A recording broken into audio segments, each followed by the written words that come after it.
तर दिल्लीतल्या आंदोलनाला काल हिंसक वळण लागल्यानंतर आज मुख्यमंत्री देवेंद्र फडणवीसांनी त्यावर तीव्र प्रतिक्रिया दिली आहे। आंदोलनाच्या नावाखाली घडलेल्या हिंसक घटनांचा निषेध करताना फडणवीसांनी काही राजकीय पक्षांवरही निशाणा साधलाय। या आंदोलनातनं काही राजकीय पक्ष स्वतःची पोळी भाजण्याचा प्रयत्न करतायत। आंदोलनाच्या मागण्यांपेक्षा राजकीय स्वार्थाला प्राधान्य दिलंय असं चित्र दिसतंय, त्यामुळेच वातावरण अधिक चिघळल्याचा आरोप त्यांनी केलाय। तसंच आंदोलनामध्ये कोणतेही ठोस नेतृत्व दिसून आलेलं नाही असं म्हणत त्यांनी हे नेतृत्वहीन व्यवस्था असल्याची टीका केली आहे।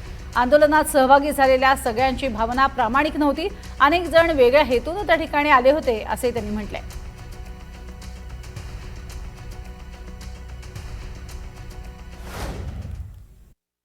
आता दिल्लीमध्ये जे आंदोलन झालं, अनेक राजकीय पक्ष त्यामध्ये आपली पोळी कशी भाजता येईल हा प्रयत्न करतायत।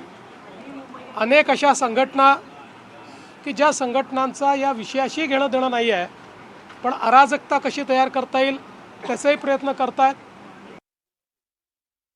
बघा, एक गोष्ट तर निश्चित आहे की कुठलंही आंदोलन आपण बघितलं, ज्यावेळेस आंदोलन फेसलेस असतं त्यावेळी काही प्रवृत्ती त्या आंदोलनात शिरतच असतात आणि त्या प्रवृत्ती त्या आंदोलनाचा फायदा घेऊन त्या आंदोलनाच्या खांद्यावर बंदूक ठेवून आपलीही स्वार्थ कसे आपल्याला पूर्ण करता येतील असा प्रयत्न करत असतात।